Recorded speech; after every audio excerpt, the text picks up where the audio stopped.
Es claro, a esta altura de la explicación, que para conocer la historia cultural de un registro cultural no es necesario avanzar en sentido extensivo. El iniciado hiperbóreo en presente comprensivo no conoce la historia cultural avanzando sobre los distintos superobjetos de la serie, sino situándose en uno de ellos y permitiendo que fluya el tiempo trascendente.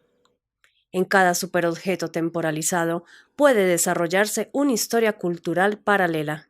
Lo único que variará en ella será el instante del principio del tiempo trascendente, ya que en cada superobjeto el tiempo ha de comenzar a partir del registro de un momento de valor absoluto.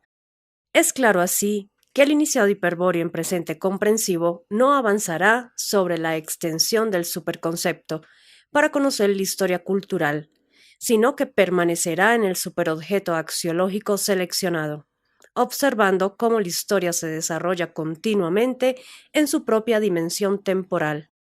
El conocimiento visual o físico de la historia cultural que permite la facultad de anamnesia se comprenderá mejor si explicamos en qué región del sistema real se obtiene. Nos valdremos otra vez del sistema real analógico representado en la figura 81. Distinguimos en él tres regiones claramente cónicas. La primera, que va desde la tapasigno R hasta el punto vértice J, es un espacio cónico denominado cámara de entrada y salida. La segunda región, que posee dos vértices J extremos y se ensancha por el medio, es un espacio en forma de dos conos unidos por la base y se denomina cámara del entrepaso. La cámara del entrepaso contiene al núcleo transituativo del superconcepto.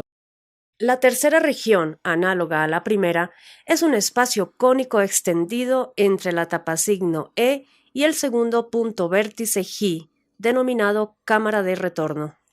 Pues bien, empleando estas denominaciones, podemos afirmar que el iniciado hiperbóreo en presente comprensivo siempre observa la historia cultural de cualquier registro en la cámara de entrada y salida del sistema real. Con ese fin, sitúa al superobjeto seleccionado en la cámara de entrada. Si la exploración de la historia cultural es visual, el iniciado hiperbóreo en presente comprensivo observa las imágenes en la pantalla cultural. Si la exploración es física, el iniciado hiperbóreo en presente comprensivo ingresa a la cámara de entrada y permanece en el espacio cultural del superobjeto axiológico. Mientras la historia cultural se desarrolla a partir del principio del tiempo trascendente. Según vimos, para conocer la historia cultural no necesita avanzar fuera del espacio cultural del superobjeto, es decir, no necesita avanzar más allá del punto vértice J, que es un límite de la cámara de entrada, donde se desarrolla íntegramente la historia cultural. Empero, anteriormente comprobamos que el iniciado hiperbóreo en presente comprensivo, cuando se interna físicamente en el espacio cultural de un superobjeto, mantiene localizado en todo momento al objeto cultural referente, es decir, al centro, a la fuente de Abraxas, pues depende de su referencia para avanzar más allá del espacio cultural. Quiere decir que, si bien el iniciado hiperbóreo en presente comprensivo no necesita avanzar más allá del espacio cultural del superobjeto para los fines de explorar y conocer la historia cultural, puede efectuar ese tránsito para otros fines diferentes. ¿Qué fines? Respuesta. Recordemos lo dicho en F1. Dos motivos principales llevan a los iniciados hiperbóreos a explorar los registros culturales. Uno es la necesidad de conocer la historia cultural relativa de algún objeto cultural, es decir, conocer el contenido del registro cultural. Otro es la necesidad de salvar una distancia, espacial o temporal, relativa a algún objeto cultural, es decir, transituarse desde el núcleo cónico polidimensional del registro cultural. Ambos objetivos se concretan mediante la facultad de anamnesia. El segundo motivo es, evidentemente, el que impulsa al iniciado a avanzar más allá del espacio cultural de un superobjeto.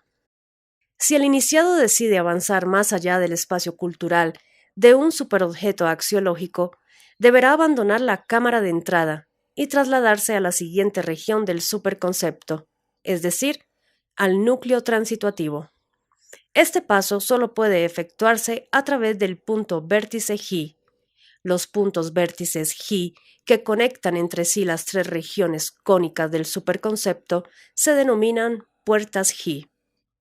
El 10º paso de la facultad de anamnesia indica que si es necesario, el iniciado debe abrir la puerta G y el 11º que, a continuación, puede pasar al núcleo transituativo.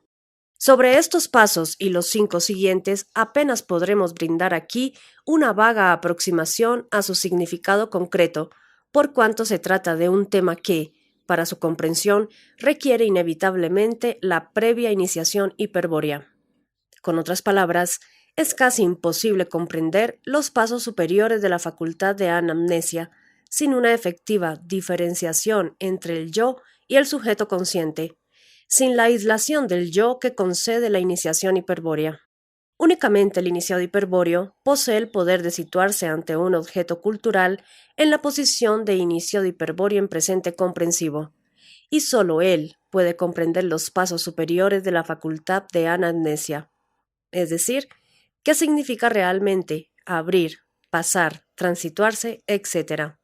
Hecha esta salvedad, aprovecharemos una vez más las posibilidades analógicas de la figura 81. Supongamos que nos hallamos, con respecto al sistema real, en la posición que indica la flecha IHPC. Frente a nosotros está la tapasigno R, que es la base de un cono cuyo vértice es el punto G. Supongamos también que desde nuestra posición en IHPC podemos observar alineados tanto al centro del cono como al vértice G, es decir, que vemos simultáneamente al centro del cono y a su vértice. Recordemos ahora que el cono corresponde a la cámara de entrada y salida del sistema real, que el vértice G corresponde a la puerta G y que en el centro de la cámara de entrada se encuentra siempre la fuente de Abraxas. En consecuencia, la alineación entre el centro y el vértice del cono corresponde a una posibilidad del iniciado hiperbóreo en presente comprensivo, de visualizar simultáneamente la fuente de Abraxas y la puerta G. Es la posibilidad de obtener seguridad y orientación en el desplazamiento por el espacio cultural del superobjeto, tomando como referencia a la fuente de Abraxas, al principio del tiempo trascendente. El iniciado hiperbóreo en presente comprensivo jamás se atrevería a desplazarse más allá de la cámara de entrada, sin localizar previamente la fuente de Abraxas. Si lo hiciese, si atravesase la puerta G sin tomar como referencia a la fuente de Abraxas, detrás suyo se desarrollaría la historia cultural del superobjeto, con el consiguiente cambio permanente del contexto axiológico, lo que tornaría muy dificultoso, cuando no imposible, la orientación para hallar la salida de la cámara. En un contexto axiológico en permanente devenir por causa del principio del tiempo trascendente, la única referencia segura es la fuente de Abraxas, junto a la centralidad del objeto cultural referente. Su localización permite tanto avanzar más allá del espacio cultural a través de la puerta G, como regresar al contexto axiológico habitual del iniciado hiperbóreo en presente comprensivo. Sin esta referencia, el regreso puede verse comprometido, porque la historia cultural que se desarrolla en la cámara de entrada sigue una dirección paralela a la historia cultural de la superestructura, en la que debe situarse el iniciado hiperbóreo en presente comprensivo al salir del sistema real. Para el iniciado hiperbóreo, el espacio cultural del superobjeto axiológico constituye un espacio estratégico. Su desplazamiento por el mismo siempre forma parte de un acto guerrero. Por eso, en el 9º paso, a la exacta ubicación de la fuente de Abraxas se la denomina localización estratégica.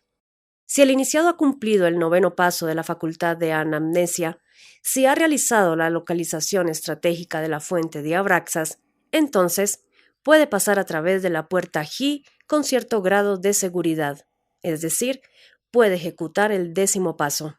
¿Cómo se abre la puerta G? Respuesta. La puerta G se abre por el mismo acto de ser reconocida, con solo situarse frente a ella, y expresar el reconocimiento. Queda allanado el paso hacia el núcleo transituativo. En otros términos, la respuesta nos dice que la puerta G se abre al ser afirmada. Desde luego, ello solo puede ocurrir si el iniciado es capaz de ponerle sentido proyectando un signo que ha sido revelado previamente al iniciado hiperbóreo o caballero tirodal por el pontífice hiperbóreo. Es evidente que la puerta Ji y el signo que le pone sentido son una y la misma cosa. A tal signo la sabiduría hiperbórea lo denomina clave de Sang o Yang. Al afirmar la puerta Ji, al proyectar la clave de San, el iniciado queda en condiciones de pasar a través de ella e ingresar al núcleo transituativo. Si lo hace, ¿qué encontrará en ese espacio interior del superconcepto? Respuesta: el sector más alucinante del terrible secreto de Maya, la región del superconcepto explorado donde están plasmados los objetos axiológicos comunes a otros superconceptos macrocósmicos. Existen allí objetos axiológicos con determinados aspectos arquetípicos, que solo tienen sentido en otros espacios de significación macrocósmicos. Tales facetas insólitas de valor cultural son sostenidas por los contextos axiológicos de dichos espacios de significación, es decir, tienen significado en los contextos superestructurales de los respectivos superlenguajes. Los objetos axiológicos de la serie cronocultural allí presentes participan de otros espacios de significación macrocósmicos, vale decir, son polidimensionales. Este es el hecho que no puede ser explicado cabalmente y que solo puede ser comprendido por los iniciados hiperbóreos. De cualquier manera, sugerimos la idea de que un cambio en la perspectiva con que se observa al objeto axiológico implica la efectiva transituación del observador, es decir, el transporte a un contexto en el cual la faceta observada tiene significado. Naturalmente, nos referimos a una perspectiva cultural, pero es sorprendente los millones de aspectos culturales que presenta un objeto axiológico del núcleo transituativo en otros tantos espacios de significación. Ahora bien, ocurre que el más leve cambio de perspectiva causa la inmediata transituación física del iniciado a otro espacio de significación. Es indudable la importancia de controlar este efecto, mas ¿de qué depende el cambio de perspectiva? Respuesta: un cambio de perspectiva cultural es un cambio en el modo de afirmación del objeto axiológico, una modificación en la expresión del reconocimiento, es decir, un acto volitivo. Se comprende, pues, que el control de la transituación depende de la voluntad del iniciado hiperbóreo. Solo quien posea una voluntad de acero podrá mantenerse situado en un espacio de significación determinado y evitar la transituación. Inversamente, una mente débil enloquecerá sin remedio frente al espectáculo de los objetos axiológicos transituables del núcleo transituativo. En síntesis, el control de la transituación es un acto volitivo puro. Es claro que solo la firme voluntad del iniciado evitará que el 11º paso concluya en una suerte de suicidio metafísico. Sin embargo, el iniciado hiperbóreo no suele correr este peligro, porque antes de recibir las claves para explorar los registros culturales, debe desarrollar su esfera ere, de voluntad egoica mediante la práctica de la actitud graciosa luciférica. Supongamos entonces que el iniciado posee voluntad suficiente como para afirmar y estabilizar los objetos axiológicos del núcleo transituativo en el contexto axiológico de otro espacio de significación. En ese caso, podrá desplazarse por cualquiera de las dimensiones de dicho espacio, tanto espaciales como temporales. Pero tal posibilidad, lo repetimos, no podrá ser comprendida sino por los iniciados hiperbóreos. Solo cabe reflexionar sobre una correspondencia ya destacada. El desplazamiento del iniciado hiperbóreo en presente comprensivo a otro espacio de significación por transituación es análogo al desplazamiento del sujeto cultural a otro plano de significación por connotación. El 12º paso de la facultad de anamnesia permite la transituación voluntaria que acabamos de estudiar y de la cual no conviene agregar nada más. En cuanto a los siguientes pasos, del 13º al 15º, cabe declarar que describen el modo como el iniciado debe regresar a su contexto habitual. Tal modo nos plantea de inmediato un problema. ¿Por qué 3 pasos para ello? Es decir, ¿por qué se requieren 3 pasos para volver? No es posible girar en el núcleo transituativo y pasar inversamente por la primera puerta G, desandando el camino recorrido. ¿Por qué para volver es necesario avanzar hacia la segunda puerta G? Respuesta. Si el iniciado se encuentra en la cámara de entrepaso, en el núcleo transituativo, le resulta imposible girar y volver directamente por la primera puerta G. Para regresar al punto de partida, el iniciado está físicamente obligado a continuar su avance inicial, a abrir y atravesar la segunda puerta G, tal como lo ordenan los pasos 13º y 14º de la facultad de anamnesia. Recién allí, en la cámara de retorno, podrá girar y volver a la cámara de entrada y salida, de acuerdo con el 15º paso. Esta respuesta y los actos que describen los pasos mencionados nos advierten sobre un comportamiento extraño, anormal, por parte de las puertas G y el espacio intermedio de la cámara de entrepaso. Sin pretender explicar por qué las cosas ocurren de ese modo, ¿cómo puede ser posible que una puerta permita entrar a un recinto, pero no salir del mismo, a menos que primero se atraviese una segunda puerta de retorno? La respuesta surgirá luego de un análisis ontológico del concepto puerta y de definir el concepto de puerta expandida. Comencemos pues por la definición de puerta, valiéndonos de la figura 82. Las áreas A y B representan dos recintos, separados completamente entre sí por una pared central, en la que se ha practicado el vano X. Solo a través de esa abertura es posible pasar de un recinto al otro y viceversa. En síntesis, una puerta es el vano, abertura, hueco, corte, etc., existente en la pared que separa a dos recintos y por donde estos se conectan para posibilitar el paso. Es posible, en consecuencia, definir funcionalmente a toda puerta, puesto que su existencia tiene el fin de conectar dos recintos y permitir el paso de uno a otro. Vale decir, toda puerta cumple la función de permitir pasar. Con términos precisos diremos que, en general, toda puerta se caracteriza por su función paso. La función paso, así definida, es general para toda puerta y no recibe, por lo tanto, determinaciones particulares. Esto quiere decir que, sin restricciones, la función paso regula el cruce de la puerta en ambos sentidos. Por eso, en general, la función paso es biunívoca.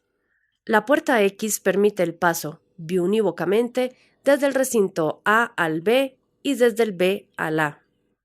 Ahora bien, en particular, la función paso podría recibir la determinación de permitir el paso en un solo sentido, por ejemplo, solo de A a B o solo de B a A.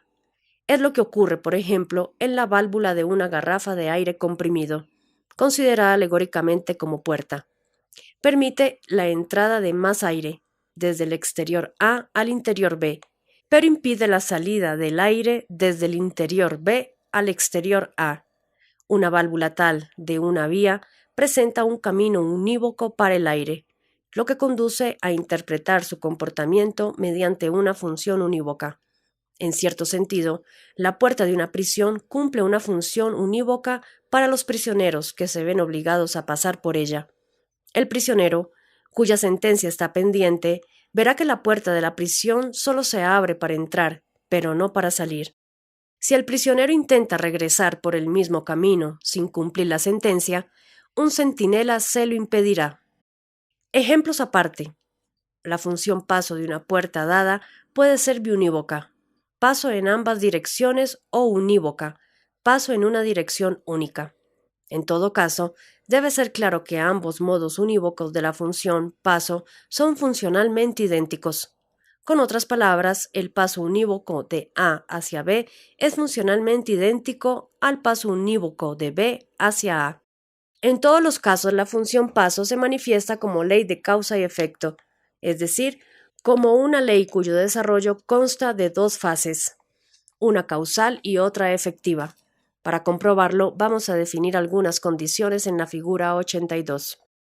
En primer lugar, observemos la pared que separa los recintos A y B.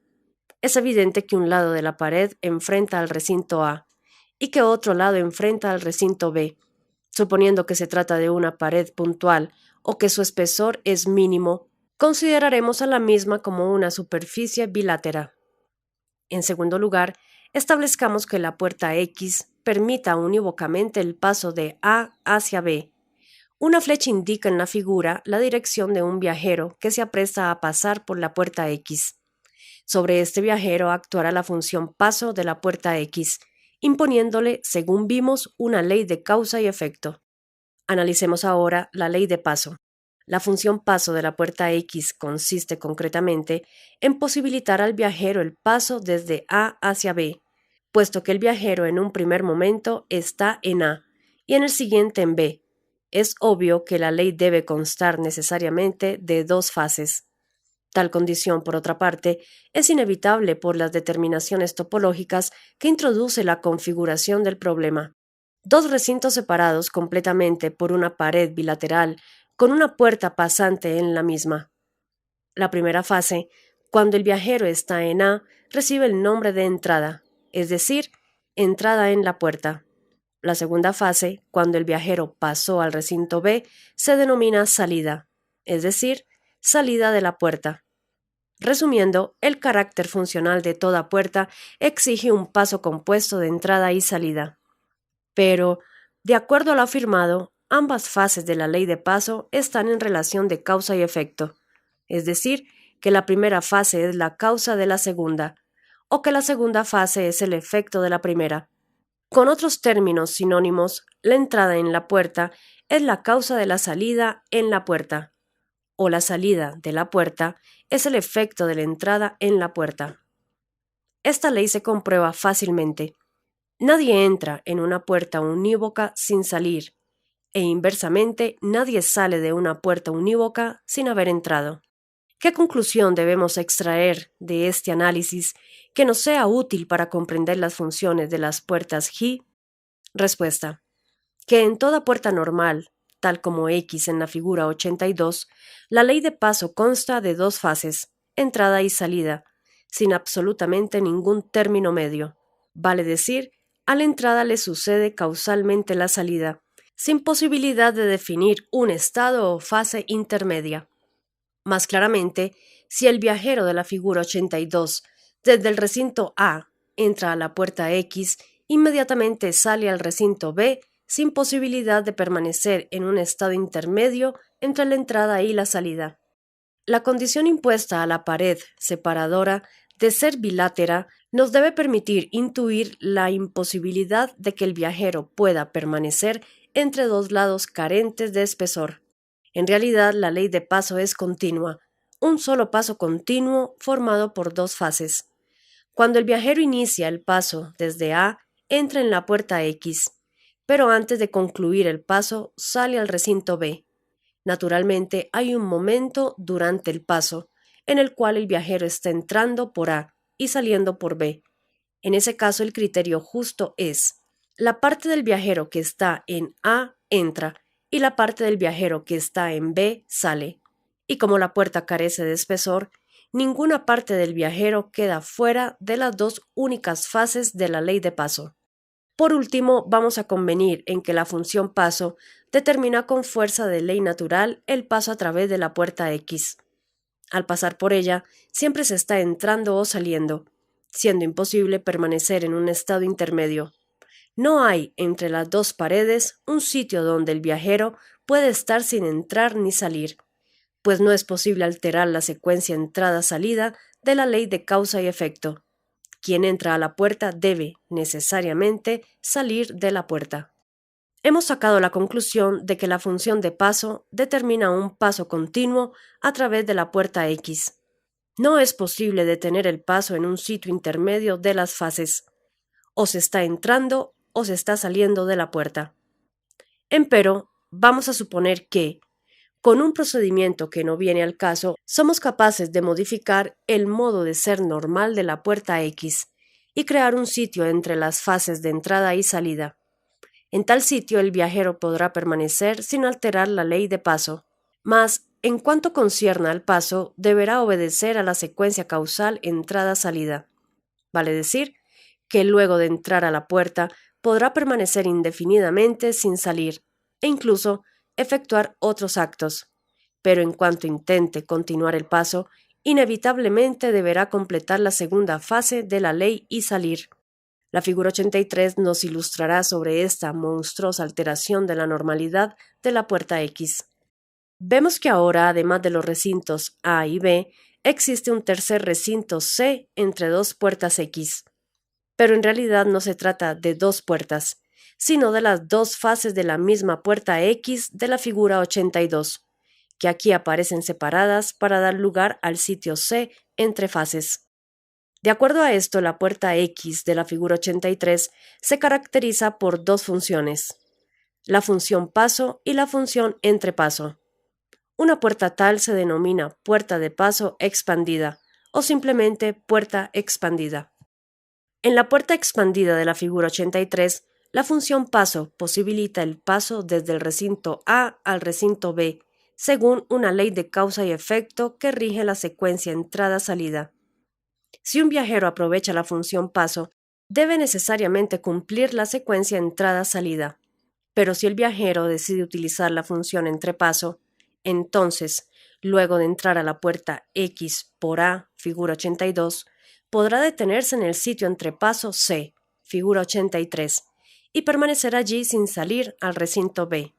Sin embargo, no bien decida retomar el paso, deberá completar, inevitablemente, la secuencia de la ley causal y salir hacia el recinto B. Es claro que para representar analógicamente las funciones de una puerta expandida se requieren las dos figuras descriptas, es decir, la 82 y la 83. Así, cuando el viajero se somete a la ley de paso, la puerta X responde a la figura 82. La pared separadora es entonces bilátera y la puerta carece de espesor. El viajero, una vez que entra desde el recinto A, debe necesariamente salir al recinto B. En cambio, cuando el viajero se rige por la función entrepaso, la puerta X adopta la forma de la figura 83. La pared separadora presenta entonces un espesor expandido C, que no altera la función paso, pero que permite la suspensión del paso, la situación entre fases, es decir, el entrepaso.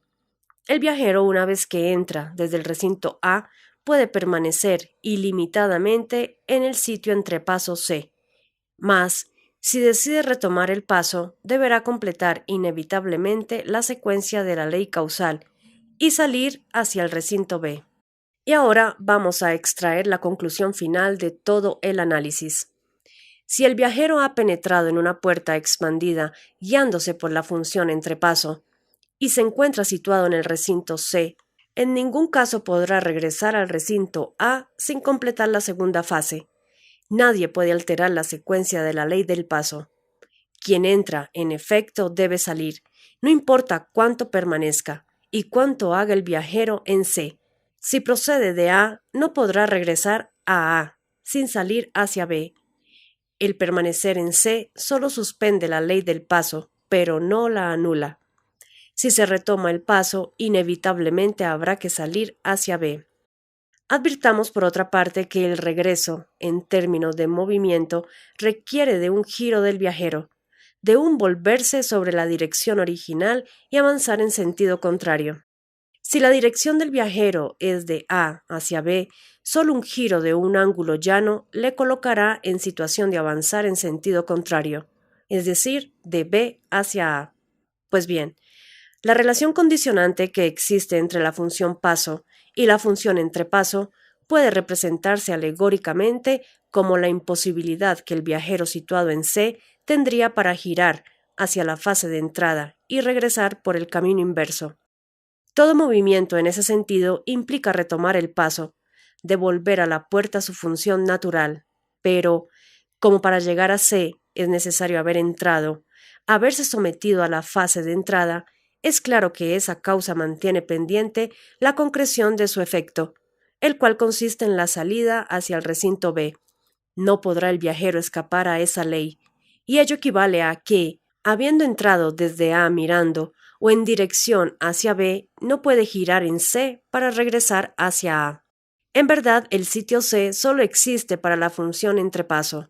En todos los casos el viajero retoma el paso. El sitio C deja de existir para la función paso y el cruce se realiza de acuerdo con la figura 82. Luego de atravesar una puerta expandida, y solamente en el caso en que la función paso sea biunívoca, podrá el viajero procedente del recinto A regresar al mismo. Lo hará desde el recinto C, luego de girar, es decir, de retornar, hacia la puerta XB. La puerta presentará entonces una ley de paso inversa.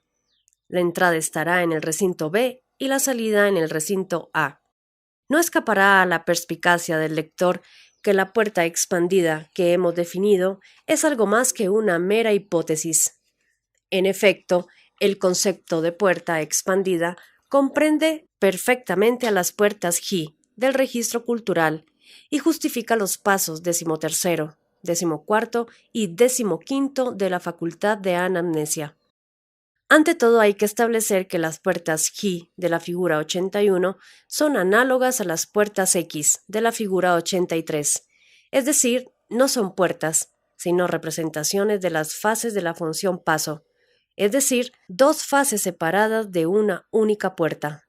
El iniciado hiperbóreo en presente comprensivo, al ingresar en la cámara de entrada con el octavo paso, se encuentra en situación análoga al viajero de la figura 82.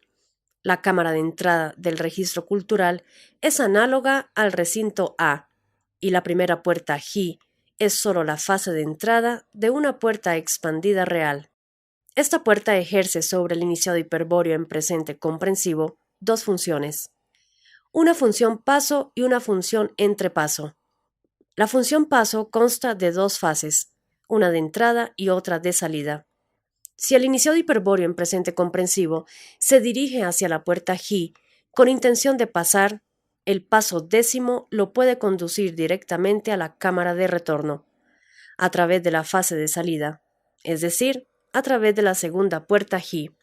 Pero si el iniciado hiperbóreo en presente comprensivo cumple el 11º paso y se sitúa en el núcleo transituativo o cámara de entrepaso, estará ubicado en un área análoga al recinto C de la figura 83. Rige entonces la función entrepaso de la puerta expandida que permite permanecer en un sitio intermedio, entre la entrada y la salida.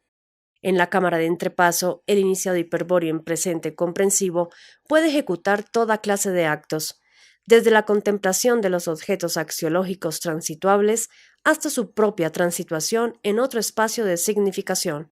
Lo que con seguridad no podrá hacer es regresar a la cámara de entrada a través de la puerta G.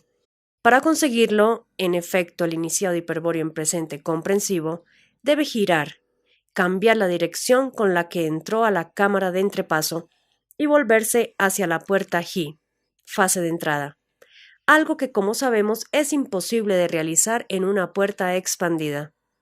Todo intento en ese sentido equivale a retomar el paso, es decir, pone al iniciado hiperbóreo en presente comprensivo bajo la acción de la ley de paso y lo obliga a salir por la segunda puerta G, o fase de salida.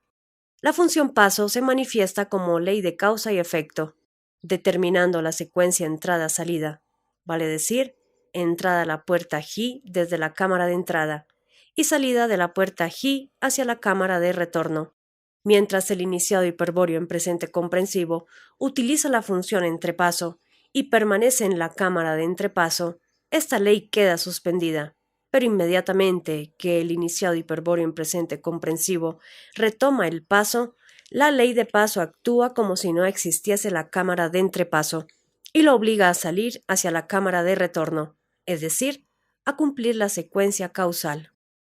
Se entiende ahora que el 13º paso, a abrir la segunda puerta G, el 14º, salir de la cámara de retorno, y el 15º, retornar al propio contexto habitual a través de la cámara de entrada, obedecen a determinaciones inevitables de la puerta expandida.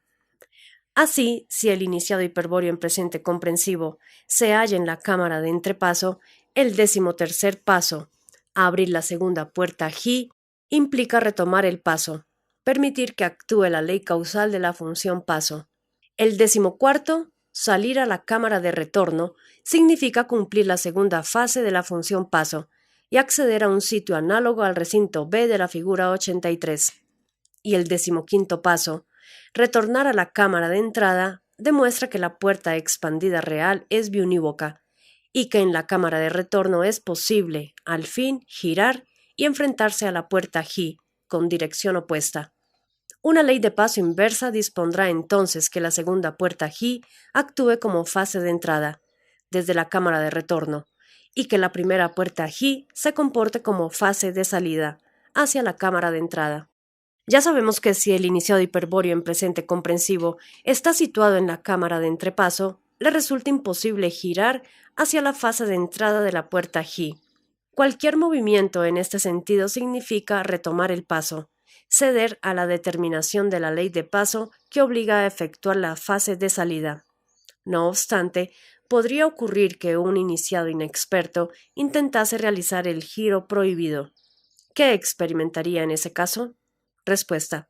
Quizás se intuya el por qué no es posible girar si se piensa en la polidimensionalidad del espacio cónico del núcleo transituativo y se recuerda que todo movimiento del iniciado hiperbóreo en presente comprensivo equivale a un cambio de perspectiva y por lo tanto a una efectiva transituación.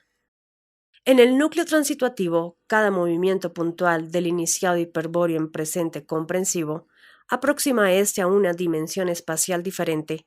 Por eso, todo giro del IHPC consiste en realidad en la efectiva transituación por una sucesión de espacios de significación que de ninguna manera conducen de vuelta a la fase de entrada de la puerta G, sino a otros espacios de significación aproximados.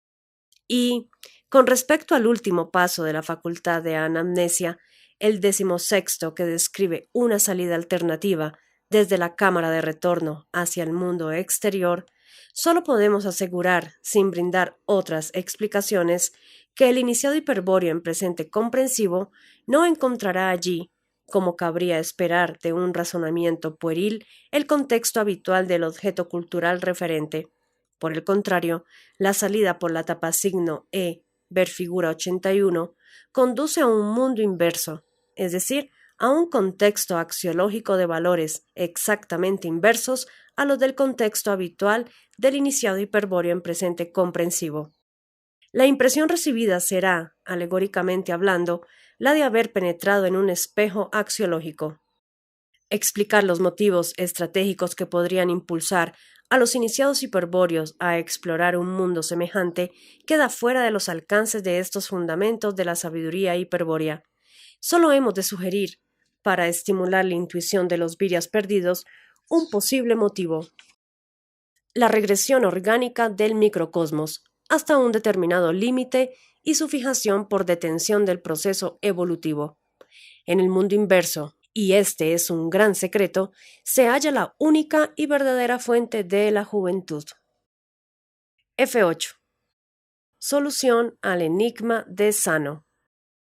El enigma de Sano, o Jano, es la forma última de un antiquísimo misterio hiperbóreo. Fue revelado por los Ciudad Leales a la orden medieval Einherjar, fundada por John Dee, y transcripto por sus iniciados en idioma latín. En esa forma ha llegado hasta la Orden de Caballeros Tirodal de la República Argentina en nuestros días, siendo traducida al idioma castellano en la versión que se ofrece a continuación. Todo el artículo F puede considerarse como una solución al enigma de Sano, puesto que su misterio se refiere, como es evidente, a la facultad de anamnesia de los iniciados hiperbóreos. El enigma de Jano o Sano. 1. Hay una puerta que está en las cosas y que a otra puerta pronto transporta. 2. Entre ambas puertas está el olvido, pobre de aquel que se ha perdido. 3. Ambas puertas se llaman Ji. Primero observa antes de abrir. 4. Quien observa la primera Ji no solo ve, ya está allí.